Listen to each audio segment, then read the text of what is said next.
ভিকি, কালকে কোথায় ছিলে? কাল একটা পার্টিতে ছিলাম। এগুলো ওই লোকগুলোর স্টেটমেন্ট আর সিগনেচার, যারা কাল রাত 9টা থেকে 3টে অবধি আমার ক্লায়েন্টের সাথে ছিল। টাইম তো আমরা জিজ্ঞাসা করিনি। দেখুন, আয়েশার মাথা খারাপ ছিল। ও এমনই মন গড়া গল্পগুলো শোনাতো যাতে ও শাস্তি থেকে বেঁচে যায়। That's it. আয়েশা আপনাকে ঠকিয়েছে, আপনার বিরুদ্ধে সিবিআই এর কাছে প্রমাণ দিয়েছে। রাগ হওয়াটা তো স্বাভাবিক। হ্যাঁ, ভেবেছিলেন খুন করে দেওয়া যাক ওকে? রাগ নয় স্যার, বরং আফসোস হলো ওর ওপর। কারণ ও চাইলেও কিছু করে উঠতে পারতো না স্যার, কারণ ওর করার মতো কিছুই ছিল না। এটা আমার ক্লায়েন্ট রাহুলের অ্যালিবাই। কাল রাত্রে ইনি কিন্তু নিজের বিজনেস পার্টনারদের সাথেই ছিলেন। এর মধ্যে সমস্ত ডিটেলস আছে।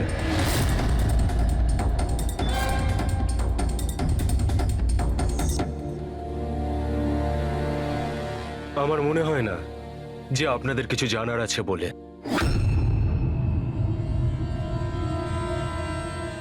আপনারা যেতে পারেন। ধন্যবাদ।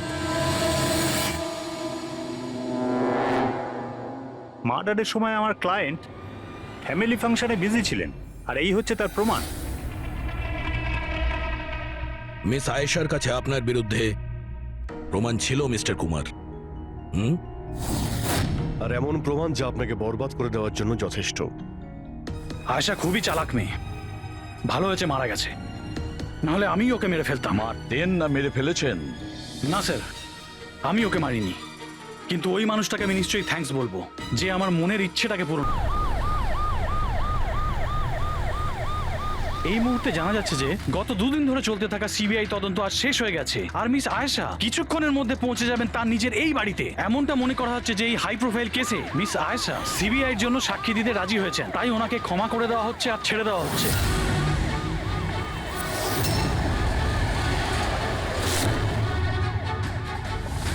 ম্যাম, এটা কি সত্যি যে আপনি সিবিআই এর জন্য সাক্ষী দিতে রাজি হয়েছেন? ম্যাম, পুলিশ আপনাকে নিজের থেকে সিকিউরিটি দিচ্ছে নাকি সিবিআই? ম্যাম, এটা কি সত্যি যে আপনার কাছে উপযুক্ত প্রমাণ আছে? আপনি কোর্টে সাক্ষী দিতে চলেছেন? ম্যাম, সত্যি ইনি হলেন মিস আয়েশা, যিনি এত কড়া নিরাপত্তার মধ্যে নিজের বাড়ির ভিতরে ঢুকে গেলেন কোনো প্রশ্নের উত্তর না দিয়ে।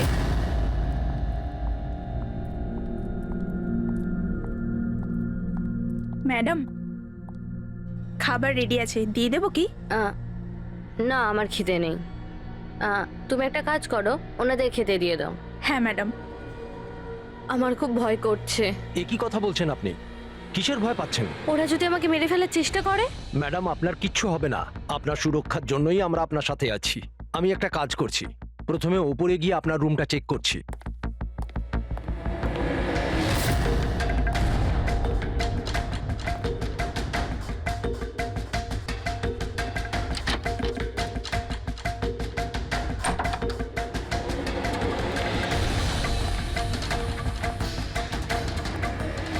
আপনার রুমটা চেক করেছি, সবকিছু ঠিক আছে, আর আপনি গিয়ে রেস্ট নিতে পারেন। দেখুন, আপনার কিচ্ছু হবে না। আর তাছাড়াও শুধুমাত্র একটা রাতের ব্যাপার, সকালে কোর্টে রায় বেরিয়ে যাবে আর ওরা গরাদের পিছনে চলে যাবে। You just relax.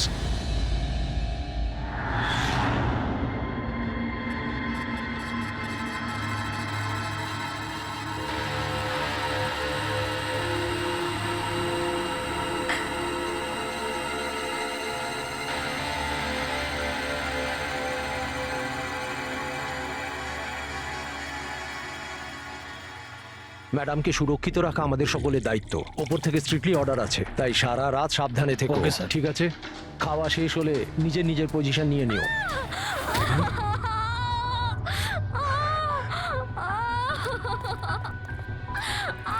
Madam! Madam!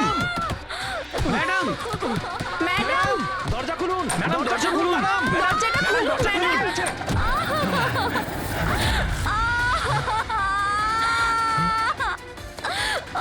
Madam. Madam! Madam,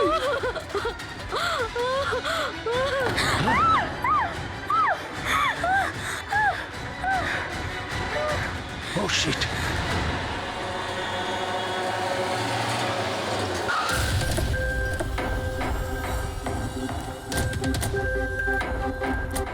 sir, 1 sir জানা যাচ্ছে কোনো দুর্ঘটনা ঘটে গেছে? আপনি বলতে পারবেন এই বাড়িতে ঠিক কি হয়েছে? স্যার এই কেসটা তো সিবিআই এর কাছে ছিল, তাহলে কি সিআইডি কে হ্যান্ড ওভার করে দেওয়া হলো? দেখুন এখানে একটা মার্ডার হয়েছে বলেই আমরা এখানে এসেছি। এর থেকে বেশি কিছুই বলতে পারবো না, পরে কথা বলছি। সরে যান, একটু সরে যান। আসুন স্যার।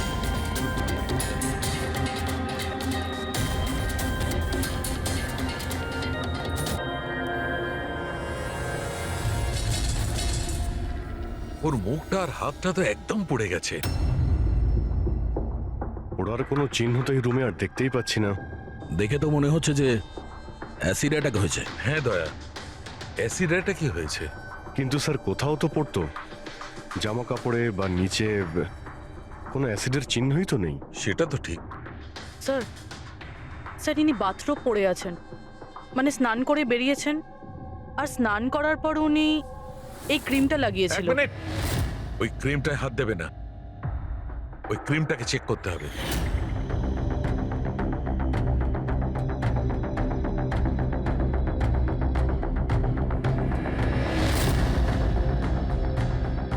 আরে এ তো কিছুই হলো না। হবে পঙ্কজ, ওয়েট।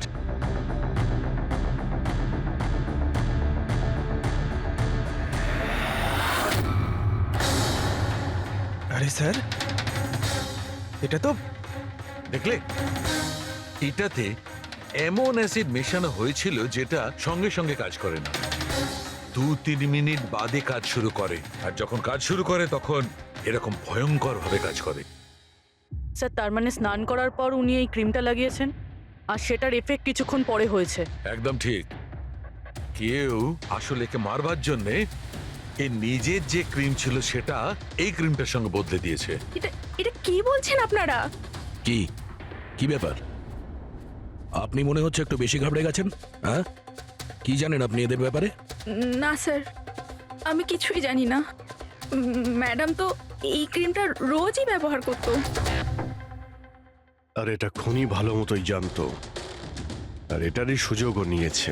যেই হোক না কেন আয়েশাকে খুব কাছ থেকে চিনতো। আচ্ছা, ওটা আপনি নয় তো? না স্যার। দেখো আমরা জানি তুমি কিছু জানো। না ম্যাডাম, আমি কিছুই লুকাচ্ছি না। ব্যাস এই ক্রিমটা আমি লুকিয়ে লুকিয়ে কখনো কখনো ব্যবহার করতাম, আর আজও এই ক্রিমটা আমি মেখেছি। এক মিনিট, এই ক্রিমটা তুমি কখন লাগিয়েছো? স্যার ম্যাডামের ঘরে আসার কিছুক্ষণ আগে, এই ধরুন 8টা নাগাদ। 8টার সময়? চেক করো। স্যার পুড়ে যাওয়ার তো কোনো চিহ্নই নেই। হবে না, পোড়ার দাগ এই জন্য হবে না কারণ উনি যখন ক্রিমটা লাগিয়েছিলেন ওতে অ্যাসিড ছিল না, মানে ওই ক্রিমটা অরিজিনাল ছিল। তার মানে খনি ক্রিম 8টা থেকে 9টার মধ্যেই বদলে দিয়েছিল। কিন্তু কিভাবে? এখানে এত সিকিউরিটি ছিল। মনে হয় আগে থেকেই কেউ রুমে ছিল। এটা কি করে হতে পারে স্যার? কারণ ম্যাডাম এখানে আসার আগে আমি এই রুমটাকে ভালো করে চেক করেছিলাম, এখানে কেউ ছিল না। আর তাছাড়া ম্যাডামের চিৎকার শুনেই আমরা দৌড়ে এখানে এলাম, আর দেখি দরজা ভেতর থেকে লক স্যার। হ্যাঁ স্যার, আর ভেতরে আসার জন্য আমাদের দরজা ভাঙতে হয়েছিল। ঠিক আছে, আপনারা এখন আসুন, প্রয়োজন পড়লে আবার ডেকে নিচ্ছি। Okay sir. রুমের ভিতরে কেউই আসেনি, কিন্তু রুমটা চেক করতে কনস্টেবলই এসেছিল। পুরবি একটা কাজ করো, এদের সবার ব্যাকগ্রাউন্ড চেক করো। ততক্ষণে আমরা জানার চেষ্টা করি যে ব্যাপারটা কি। এত মিডিয়া, সিবিআই এর কেস, এতগুলো সিকিউরিটি, কি কারণে? অ্যাকচুয়ালি আয়েশা খুব বড় খেলোয়াড় ছিল, লাইক এজেন্ট। যে ধরনের এজেন্ট দুটো পার্টির মধ্যে ডিল করিয়ে মাঝখান থেকে ভালো কমিশন নিয়ে সরে যায়। শুধু এটা ধরে নিন যে আয়েশাও এই ধরনেরই এজেন্ট ছিল, কিন্তু টপ লেভেলে। ওর সমস্ত ডিলগুলি লাখ আর কোটি টাকার উপরেই হতো, আর সব কটাই ছিল একেবারে বেআইনি। আমাদের কাছে এসব কিছুরই প্রমাণ ছিল, আমরা ওকে অ্যারেস্টও করেছিলাম। কিন্তু ও হঠাৎ করে রাজসাক্ষী হয়ে গেল। ও নিজের মুক্তির বিনিময়ে 3 জন বড় ব্যবসাদারের দুর্নীতির বিরুদ্ধে আমাদের হাতে সব প্রমাণগুলো দিত। আজ কোর্টে শুনানি ছিল, কিন্তু কাল রাতেই ওর মার্ডার হয়ে যায়। 3 জন বড় বিজনেসম্যান, এরা কারা? বিকি, রাহুল, কুমার। এই 3 জনের কাছেই পয়সা আর পাওয়ার যথেষ্ট আছে, যা খুশি করতে পারে। আর যে প্রমাণগুলো আয়েশার কাছে ছিল? আয়েশার কাছে কিছু টেপ ছিল, এই তিনজন বিজনেসম্যানের বেআইনি কাজের কিছু ভিডিও ফুটেজ।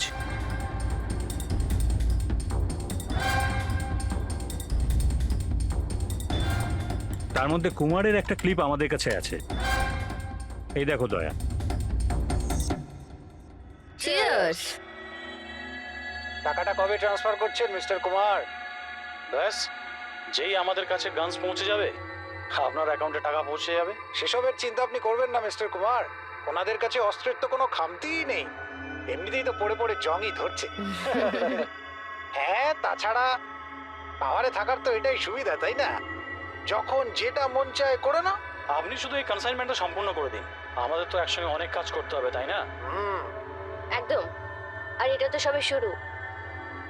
আমি যতদিন আছি আপনাদের দুজনকে কোনো চিন্তা করার দরকার নেই। এটা একটা স্যাম্পল দয়া, এটা থেকে কিছু প্রমাণ করা যাবে না। অবশ্য প্রমাণ হিসেবে আয়েশার কাছে দেওয়ার মতো অনেক কিছুই ছিল, কিন্তু ও আমাদের কিছুই দেয়নি। ও চেয়েছিল যে এই সমস্ত প্রমাণগুলো ও কোর্টের হাতে নিজেই দেবে। নিজের নিরাপত্তার বদলে ও আমাদের সামনে এই শর্ত রেখেছিল। বাকি টেপগুলো ছাড়া এই টেপ আমাদের কোনো কাজেই আসবে না। এই টেপ আপনার কাজের না হতে পারে, কিন্তু আমাদের কাজে লাগতে পারে। এই তিনজনকে ব্যুরোতে ডাকার জন্য যথেষ্ট। যে লেভেল পর্যন্ত এরা পৌঁছেছে, এদের পক্ষে আয়েশার মার্ডার প্ল্যান করা খুব একটা বড় ব্যাপার নয়। ভিকি, কালকে কোথায় ছিলে? কাল একটা পার্টিতে ছিলাম। এগুলো ওই লোকগুলোর স্টেটমেন্ট আর সিগনেচার, যারা কাল রাত 9টা থেকে 3টে অবধি আমার ক্লায়েন্টের সাথে ছিল। টাইম তো আমরা জিজ্ঞাসা করিনি। দেখুন, আয়েশার মাথা খারাপ ছিল। ও এমনই মন গড়া গল্পগুলো শোনাতো যাতে ও শাস্তি থেকে বেঁচে যায়। That's it. আয়েশা আপনাকে ঠকিয়েছে, আপনার বিরুদ্ধে সিবিআই এর কাছে প্রমাণ দিয়েছে। রাগ হওয়াটা তো স্বাভাবিক। হ্যাঁ, ভেবেছিলেন খুন করে দেওয়া যাক ওকে? রাগ নয় স্যার, বরং আফসোস হলো ওর ওপর। কারণ ও চাইলেও কিছু করে উঠতে পারতো না স্যার, কারণ ওর করার মতো কিছুই ছিল না। এটা আমার ক্লায়েন্ট রাহুলের অ্যালিবাই। কাল রাত্রে ইনি কিন্তু নিজের বিজনেস পার্টনারদের সাথেই ছিলেন। এর মধ্যে সমস্ত ডিটেলস আছে।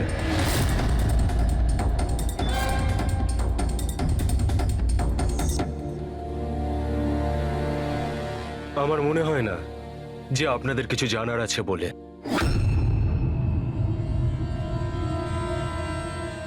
আপনারা যেতে পারেন। ধন্যবাদ।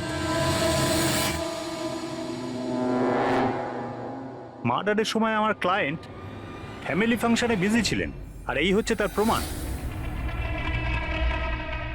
মিস আয়েশার কাছে আপনার বিরুদ্ধে প্রমাণ ছিল মিস্টার কুমার। আর এমন প্রমাণ যা আপনাকে বরবাদ করে দেওয়ার জন্য যথেষ্ট। আয়েশা খুবই চালাক মেয়ে, ভালো হয়েছে মারা গেছে, নাহলে আমি ওকে মেরে ফেলতাম। মারতেন না মেরে ফেলেছেন? না স্যার, আমি ওকে মারিনি, কিন্তু ওই মানুষটাকে আমি নিশ্চয়ই থ্যাঙ্কস বলবো যে আমার মনের ইচ্ছেটাকে পূরণ করেছে। আপনি যেতে পারেন, তবে খুব তাড়াতাড়ি দেখা হবে। Thank you.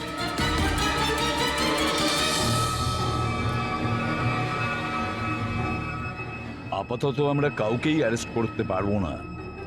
এখানে সবারই কোনো না কোনো কারণ আছে। স্যার, হ্যাঁ স্যার, স্যার একটা কথা জানা গেছে।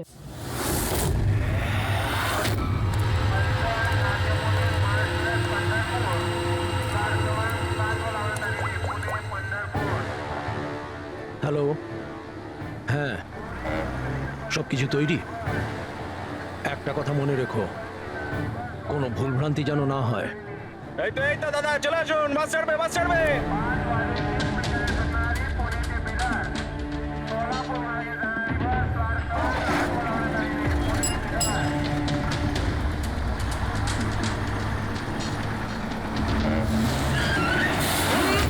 চাপ বাবা। আরে দাদা, কি হলো? বাস দাঁড়ালো কেন? আরে বাসের সামনে কেউ গাড়ি দাঁড় করিয়ে দিয়েছে দাদা। মাঝ রাস্তায়?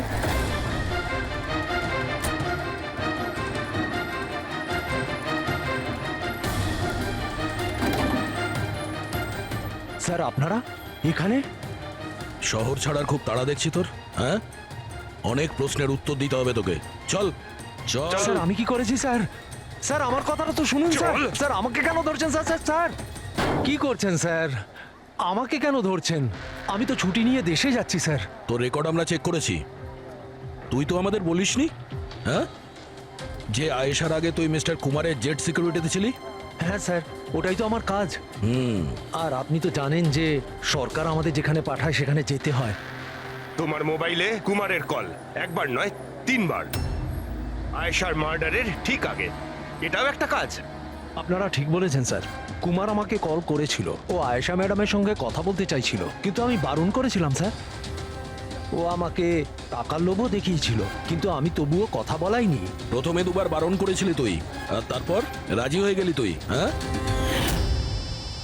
ম্যাডাম, এই কুমার স্যার আবার ফোন করছেন। হ্যাঁ, আমাকে কোনো বিপদের ব্যাপারে বলতে চাইছে। ফোনটা দাও। এই নিন। হ্যাঁ বলো। আমি জানতে পারলাম তুমি আমার জন্য চিন্তা করছো, কোনো বিপদ থেকে আমাকে উদ্ধার করতে চাইছো। How strange.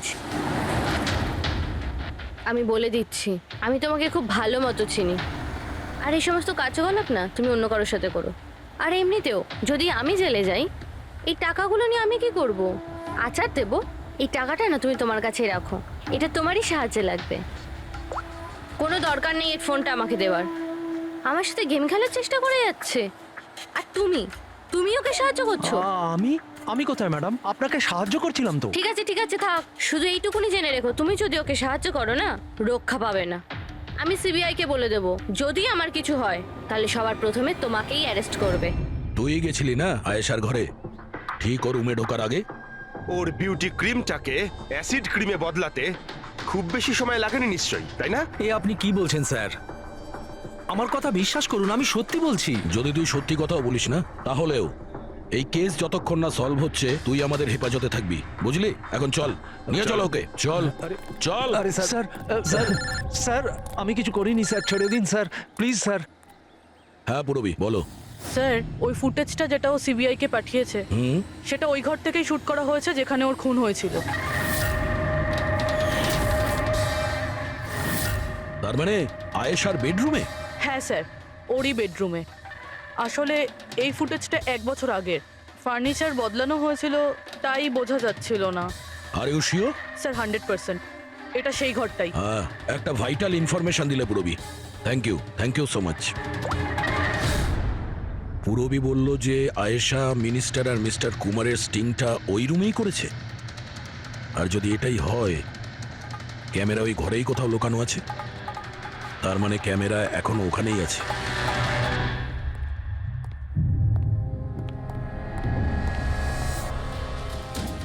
রুম তো এটাই। আর এই হলো জানালা। ফুটেজে জানালা রয়েছে, তার মানে এই ফুটেজটা এই দিক থেকেই তোলা হয়েছে। স্যার, ফুটেজ অনুযায়ী তো ক্যামেরা এখানে থাকা উচিত। না ভাই, এতটা হাইটে না, ক্যামেরা আই লেভেলে ছিল, আর সেই হিসেব অনুযায়ী এইখানেই কোথাও হওয়া উচিত। আচ্ছা, ওই আয়নার ভিতরে নেই তো? আরে ওই যে আয়নাগুলো থাকে না, যার একদিকে দেখা যায় আর একদিকে দেখা যায় না। ভাই তাহলে তো জানতেই পারা যাবে। কি করে স্যার? তুমি ওই ফিঙ্গার নেল টেস্টের কথা শোনোনি? যে কোনো অচেনা জায়গাতে বা ট্রায়াল রুমে ড্রেস চেঞ্জ করার আগে এই টেস্ট করে নেওয়া উচিত, ফিঙ্গার নেল টেস্ট। তোমার যে নখ রয়েছে সেটা তুমি কাঁচের মধ্যে লাগাও, আর তোমার রিফ্লেকশনে যে নখ আছে আর তোমার যে নখ রয়েছে তার মধ্যে যদি গ্যাপ থাকে তাহলে সেটা আসল, আর যদি গ্যাপ না থাকে তাহলে সেটা নকল ওয়ান ওয়ে। যেমন এই মিররটা, এটা ওয়ান ওয়ে মিরর। যদি মিররটা ওয়ান ওয়ে হয় তাহলে তো এর পেছনে জায়গা থাকার কথা।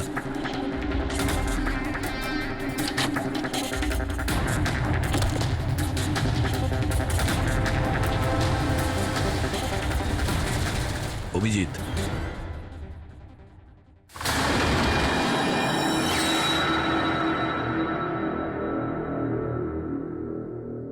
এখানে তো পুরো ফিল্মের সেটআপ লাগানো রয়েছে। এসডি কার্ড তো নেই স্যার। হ্যাঁ,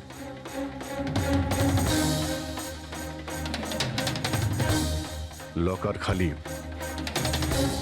স্যার মনে হয় টেপটা এখানেই রাখতাম। এই জায়গা থেকেও বড় বড় লোকের কেলেঙ্কারি রেকর্ড করেছে, আর এই জায়গায় ব্যবহার করে খুনি ওকে খুন করে দিয়েছে। হতে পারে এই ওয়ান ওয়ে মিরার দিয়ে ওকে ছটপট করে মরতে দেখেছে ও। স্যার, তার মানে আমরা যখন ওখানে লাশের সঙ্গে ছিলাম তখনও এখানে ছিল? আর আমাদের যাওয়ার পরে সুযোগ বুঝেও এখান থেকে পালিয়ে গেছে। তার মানে আয়েশা আর পুলিশের অনুপস্থিতিতে লোকটা বাড়িতে ঢুকেছিল হয়তো বাড়ির পিছন থেকে।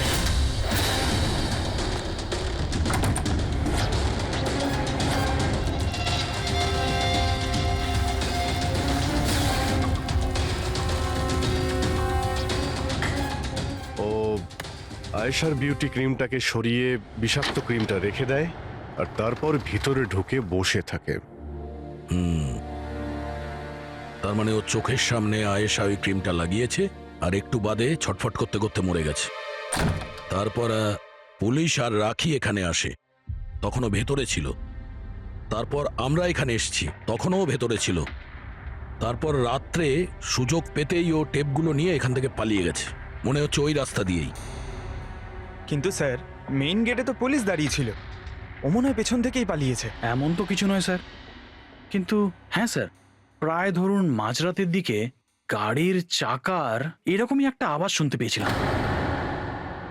শব্দটা কোথা থেকে হয়েছিল মনে আছে তোমার? এই তো স্যার, এই পেছনের দিক থেকে, কিন্তু একবারই পেয়েছিলেন স্যার, আর দ্বিতীয়বার শুনিনি স্যার। ঠিক আছে, থ্যাংক ইউ।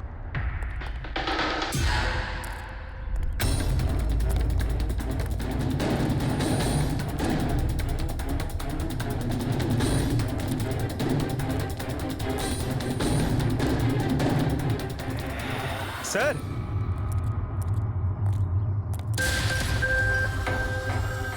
স্যার, টায়ারের ঘষার চিহ্ন তো রয়েছে এখানে। এ দেখতে পাচ্ছ এখানে এই তেল আর জল পড়ে আছে। মনে হচ্ছে এসি চালিয়ে গাড়ি এখানে অনেকক্ষণ দাঁড়িয়েছিল। আর তারপর গাড়ি এখান থেকে বেরিয়ে গেছে। ওই কনস্টেবল এই গাড়িরই টায়ারের আওয়াজ শুনেছিল। যদি গাড়িটা এখানে অপেক্ষা করেই থাকে তাহলে হঠাৎ এমন কি হলো যে তাড়াহুড়ো করে চলে গেল? স্যার, মনে হয় কেউ দেখে ফেলেছিল, ওই জন্য ভয়তে পালিয়ে গেছো।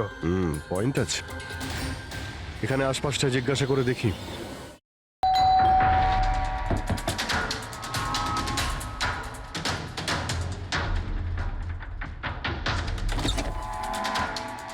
নমস্কার। নমস্কার। নমস্কার, আমরা সিআইডি অফিসার্স। সিআইডি? ম্যাম, কালকে রাত্রে আপনি এখানে কিছু কিছু অদ্ভুত দেখেছিলেন বা শুনেছিলেন, এমন কিছু যা আগে কখনো ঘটেনি? হ্যাঁ, দেখে তো ছিলাম। অনেক রাত পর্যন্ত আমি ঘুমোতে পারিনি। আর রাতে আমি দেখলাম বাড়ির সামনে একটা বড় গাড়ি পার্ক করা আছে, কিন্তু ওটা আমাদের সোসাইটির কারণ নয়। অনেক রাত পর্যন্ত গাড়িটা কিন্তু ওখানেই ছিল। কোন গাড়ি ছিল আপনার মনে আছে কিছু? দেখুন, গাড়ির ব্যাপারে তো আমি বিশেষ কিছু তো জানি না, কিন্তু ওটা HX9 ছিল, কারণ আমার ছেলের কাছেও ওই একই গাড়ি আছে। I see. আরো একটা কথা, যতক্ষণ ওই গাড়িটা ওখানে দাঁড়িয়ে ছিল না, গাড়ির ইঞ্জিনটা চালুই ছিল আর ভিতরে একজন বসেও ছিল। আমি এটা দেখছিলাম আর তখনই ওখানে কাউকে একটা আসতে দেখলাম আমাদের আয়েশার বাড়ির দিক থেকে। ওর হাতে কিন্তু একটা ব্যাগও ছিল। আরে এই যে, কে ওখানে? গাড়িটা তো চলে গেল, কিন্তু এটা বুঝতে পারলাম না যে ওরা কারা ছিল, কেন এসেছিল, আর ওরা আয়েশার বাড়িতেই বা কি করছিল। Thank you ma'am, thank you very much. Thank you. Sir, তার মানে খুনির সঙ্গে আরেকটা লোক ছিল যে গাড়িতে বসে অপেক্ষা করছিল। লাখ টাকার গাড়ি ছিল। কি মনে হচ্ছে কে হতে পারে? সন্দেহের তালিকা এখন ওই তিনজনই রয়েছে। আরটিও থেকে খোঁজ নিয়ে দেখি এই গাড়িটা এই তিনজনের মধ্যে কার কাছে রয়েছে। স্যার, এই ধরনের দামি গাড়ি তিনজনের কাছে আছে। কি? হ্যাঁ স্যার, খুবই শৌখিন লোক, এক একজনের কাছে অনেক গাড়ি আছে। তাহলে এই তিনজনের মধ্যে ওই গাড়িটা কার আছে কি করে জানতে পারবো? তাও সিচুয়েশন অনুযায়ী খুনি এই তিনজনের মধ্যে কেউ মনে হচ্ছে। না স্যার, আমরা তিনজন এই খুনের ব্যাপারে কিচ্ছু জানি না। আপনারা এখানে কেন? স্যার, আয়েশা জীবনকালে তো আমাদের বাঁচা দুষ্কর করেই দিয়েছিল, এখন মরার পরেও আমাদের বাঁচা দুষ্কর করে দিচ্ছে। তার মানে স্যার, আয়েশার খুনি ও আমাদের প্রত্যেককে ফোন করে 25 কোটি টাকা করে চেয়েছে, তাও আবার 24 ঘন্টার মধ্যে। আর হুমকি দিয়েছে আমরা যদি না দিই তাহলে ও আমাদের টেপ লিক করে দেবে। এর মানে হচ্ছে আমাদের মার্ডারের সঙ্গে কোনো সম্পর্ক নেই। ওই গলাটাকে চিনতে পেরেছেন? না স্যার, আমি চিনতে পারিনি। আপনারাই শুনে নিন, আমি কলটা রেকর্ড করেছি। আয়েশাকে আমি খুন করেছি, আর ওই টেপসগুলো আমার কাছেই আছে। ওই টেপসগুলোর মধ্যে যা প্রমাণ আছে তোমাদেরকে সারা জীবন জেলে রাখার জন্য যথেষ্ট। 24 ঘন্টার মধ্যে কেম্যান ল্যান্ড ব্যাংকের অ্যাকাউন্ট নাম্বার 23122-তে 25 কোটি টাকা জমা করে দিন, না হলে এই প্রমাণটা পুরো দুনিয়া দেখবে। তোমাদের কাছে 24 ঘন্টা আছে, ভেবে নাও কি করবে। ওকে ট্রেস করো, দেখো কোথা থেকে ফোন এসেছে, কে ফোন করেছিল, দেখো কোনো ডিটেলস পাওয়া যায় কিনা। ওই যে ও অ্যাকাউন্ট নাম্বার দিয়েছে, ওটা দিয়ে হয়তো জানা যেতে পারে। না, ইন্টারন্যাশনাল ব্যাংক স্যার, কোনো ডিটেল দেবে না ওরা। হ্যাঁ, কথাটা ঠিকই। স্যার, হ্যাঁ, ইন্টারন্যাশনাল কল, প্রেস করতে পারছি না। তার মানে কিছুই হবে না? ওই বদমাশকে 25 কোটি টাকা দিতেই হবে? না, কেন দেবেন 25 কোটি টাকা ওই বদমাশ লোকটাকে? হ্যাঁ, আর কেন দেবেন যেখানে আপনারা কিছু করেননি? না কোনো ঘুষ দিয়েছেন আপনারা, না কোনো বেআইনি কাজ করেছেন। তাহলে আপনাদের বিরুদ্ধে ওই টেপে তো কিছুই থাকবে না। হ্যাঁ, যদি আপনারা কিছু করে থাকেন তাহলে। আরে এটা কি বলছেন স্যার? আমরা কিচ্ছু করিনি, আমরা ইনোসেন্ট, আমরা নির্দোষ। আপনি তো অযথাই আমাদের ওপর। আশ্চর্য তো। এনিওয়ে, থ্যাংক ইউ, আমরা নিজেরা সামলে নেব। চলো।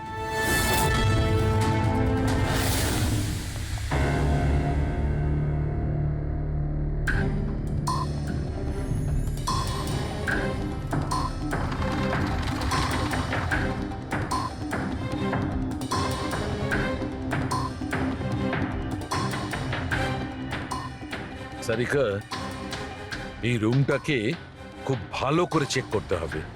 খুনি এখানে ঘন্টার পর ঘন্টা ছিল, তার মানে এখানে কোনো না কোনো জিনিস নিশ্চয়ই পাবো আমরা, যেটা দিয়ে ওর ডিএনএ টেস্ট করা সম্ভব। ওর চুল, ওর নখ, যা কিছু।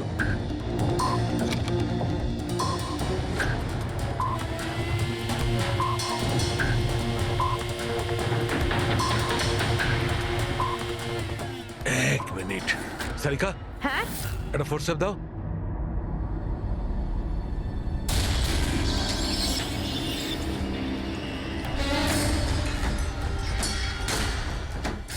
মাই গড, সারিকা এই দেখো। Contact lenses? Yes, contact lens. কিন্তু কিন্তু আয়েশার চোখ তো একদম ঠিক ছিল। আমি নিজেও রিপোর্টস চেক করেছি, না ও চশমা পরতো আর না কন্ট্যাক্ট লেন্স। তবে এই কন্ট্যাক্ট লেন্সটা কার হতে পারে? খুনির? না না, খুনির হতে পারে না। একটা চোখের কন্ট্যাক্ট লেন্স খুলে যাবে আর কেউ জানতে পারবে না, এটা ইম্পসিবল। দেখান তো একটু।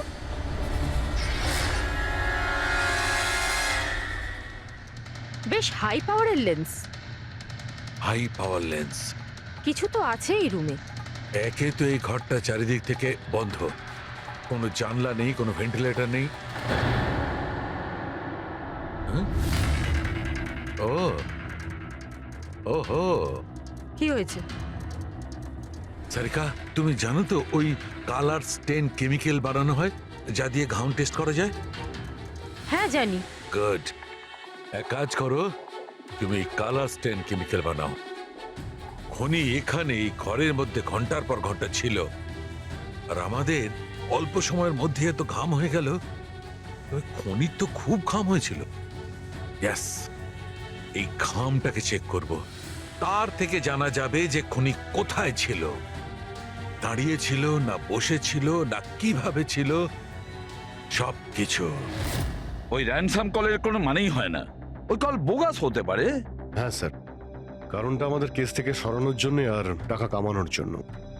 এই তিনজনের মধ্যে কেউ আয়েশাকে খুন করে আর ওই টেপটাকে চুরি করে, আর সে বাকি দুজনকে কল করে ব্ল্যাকমেল করছে। কিন্তু স্যার, সে কে?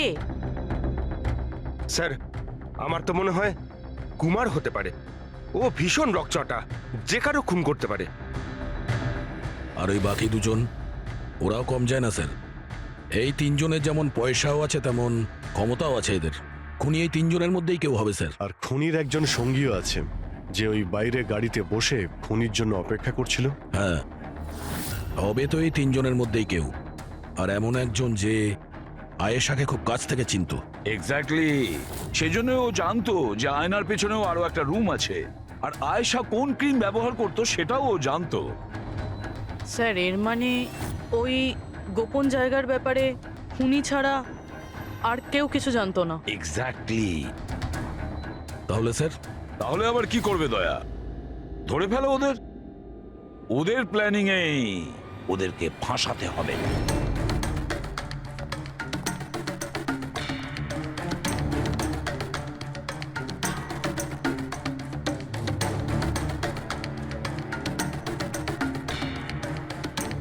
আমাদেরকে এখানে কেন ডাকলো? কোনো আইডিয়া? হয়তো জিজ্ঞেস করার জন্য ডেকেছে খুনিকে টাকা দিয়েছে কি দিইনি। তাহলে তোমরা দুজন কি টাকা দেবে? তোমাদের কি মনে হয় টাকা দেওয়া ছাড়া আর কোনো উপায় আছে? তা তুমি কি করতে চলেছো ভিকি?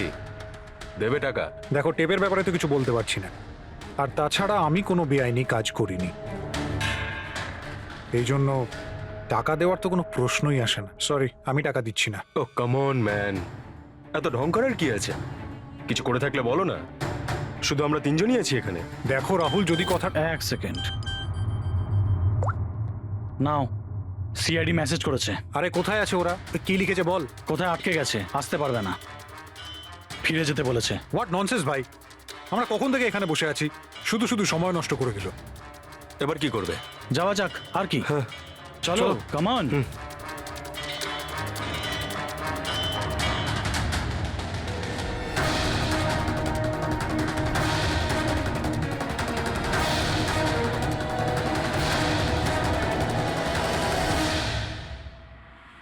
এই সে।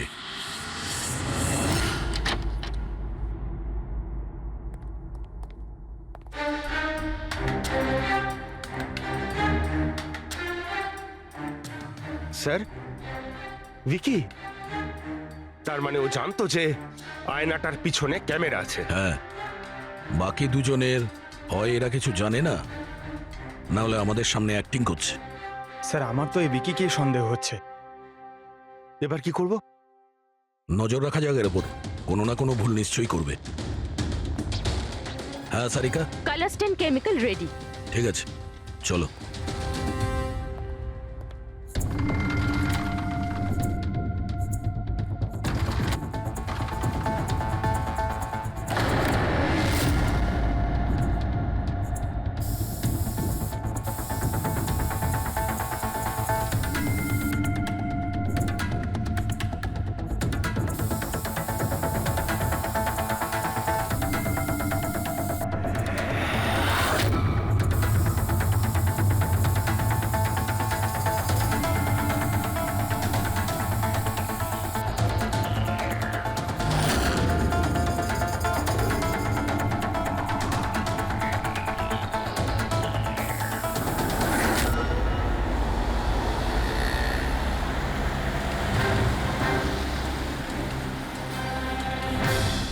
আরে স্যারও যাচ্ছেটা কোথায়?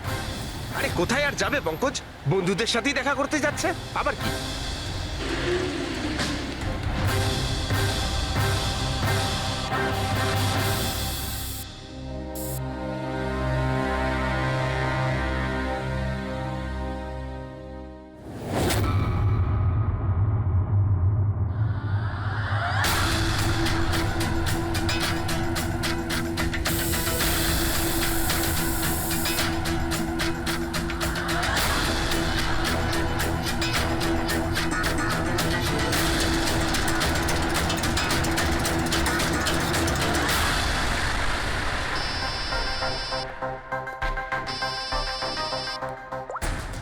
হ্যাঁ সারিকা, বলো। গুড, কিছু পেলে? মেঝেতে? মেঝেতে শুয়েছিল? মেঝেতে কেন? ওকে ওকে, ঠিক আছে সারিকা, আমি তোমাকে পরে ফোন করছি, বাই। ওই 2 দিন আগে আমি 1124 লাস্টটা এনেছিলাম। হ্যাঁ স্যার, কোথায় ওটা? ওর মুখটা দেখতে হবে। এই যে স্যার।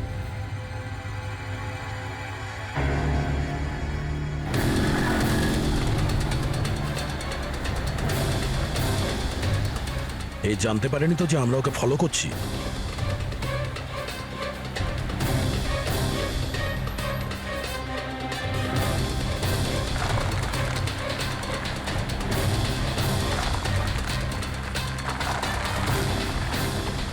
স্যার, এটা সত্যি সত্যি বাড়িতে ঢুকে গেল। ভেবেছিলাম ও কোনো বন্ধুর সাথে দেখা করবে। হ্যাঁ অভিজিৎ। কি? ডক্টর সালুকে বলে দিয়েছেন যে খুনি কে? কে? ও হ্যাঁ, আমরা এই ভিকিকে ফলো করতে করতে ওর বাড়ির কাছে পৌঁছে গেছি। ঠিক আছে, আমরা ওয়েট করছি। অভিজিৎ আসছে।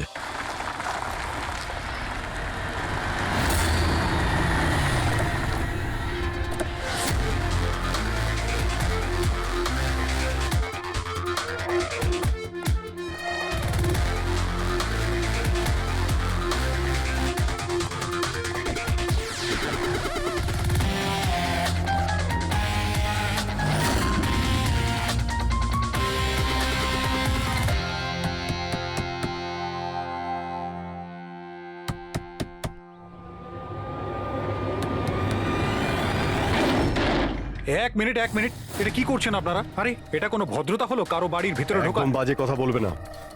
আমরা সত্যিটা জেনে গেছি। কোথায় লুকিয়ে রেখেছো ওকে? দেখুন, আপনি আমার কথা শুনুন, আপনার কোথাও ভুল হচ্ছে। আমি কিচ্ছু করিনি। আমি না আয়েশাকে খুন করেছি আর না এখানে কাউকে লুকিয়ে রেখেছি।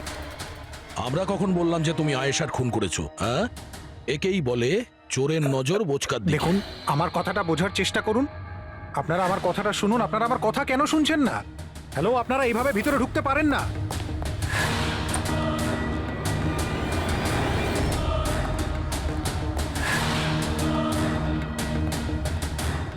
এখানে তো কেউ নেই।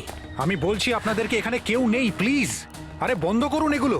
এইভাবে ভিতরে আপনারা ঢুকতে পারেন না। Hello, excuse me. Hello,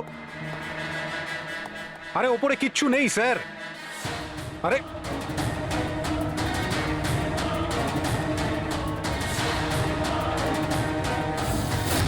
please দেখুন, এখানে কিচ্ছু নেই, কেউ নেই এখানে। আরে আপনারা তো আমার কোনো কথাই শুনছেন না। আজব তো, কখন থেকে বলছি এখানে কেউ নেই। আরে কেউ নেই এখানে। হ্যালো স্যার,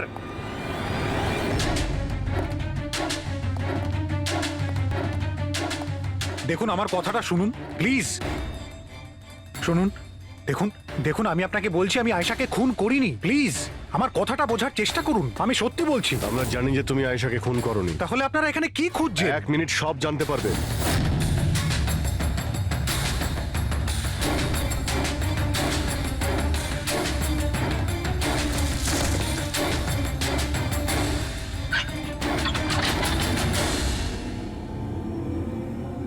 স্যার আসুন।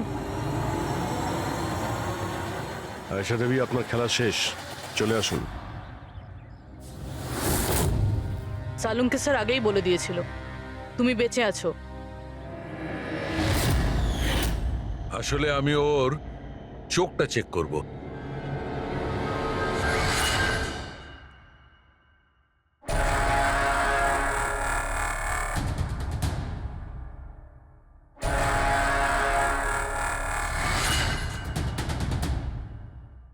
আমি যেটা ভেবেছিলাম সেটাই ঠিক। তুমি আসলে আয়েশা হতেই পারো না। তুমি তো সে যাকে ঘরের মধ্যে বেঁধে রাখা হয়েছিল। অন্য কোনো মেয়েকে আয়েশা বানিয়ে নির্মমভাবে ওকে হত্যা করেছো। কে ছিল ওই মেয়েটা? কি শত্রুতা কি ছিল ওর সঙ্গে? ওর সাথে কোনো শত্রুতা ছিল না। আমি শুধু আমার জীবনটাকে বাঁচাতে চেয়েছিলাম। আমি খুব ভালো করে জানতাম যে সিবিআইকে সাক্ষী দেবার পরেও আমি সুরক্ষিত থাকবো না। এই তিনজনেই কিন্তু খুব ডেঞ্জারাস। ওরা আমাকে ঠিক খুঁজে বের করে নিত, আর আমি ভয় পেয়ে বেঁচে থাকতে পারতাম না। তাই আমার সামনে একটাই রাস্তা ছিল, নিজের মরে যাওয়ার মিথ্যে অভিনয় করে সারাটা জীবনের মতো উধাও হয়ে যাওয়া। এই পরিকল্পনাটা আমরা দুজনে মিলে বানিয়েছিলাম। ওই মেয়েটা একটা স্ট্রাগলিং অ্যাক্ট্রেস ছিল।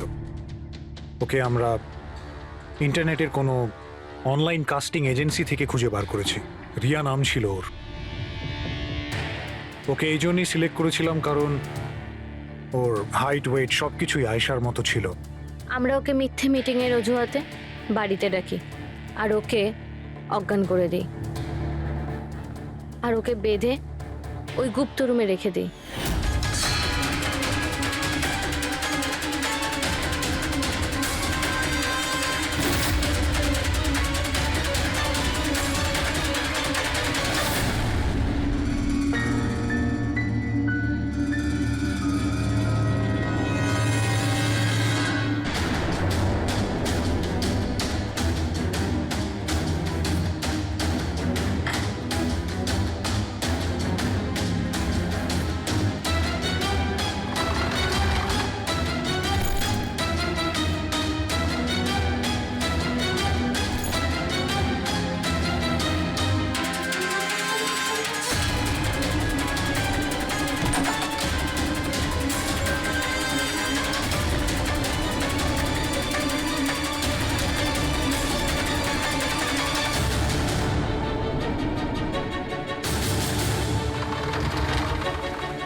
তোমার প্ল্যান তো কার্যকরী হয়েছিল, তাহলে ফোন করে টাকা চাওয়ার নাটক কেন করলে? আমরা ভাবলাম যে আপনাদের এই তিনজনের থেকে মনোযোগ সরে যাবে, আর আমরা টাকাও পেয়ে যাব নতুন জীবন শুরু করার জন্য।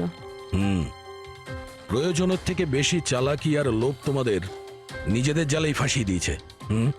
চিন্তা করো না, তোমাদের জীবন নতুন করে শুরু হবে, কিন্তু সেটা জেলে।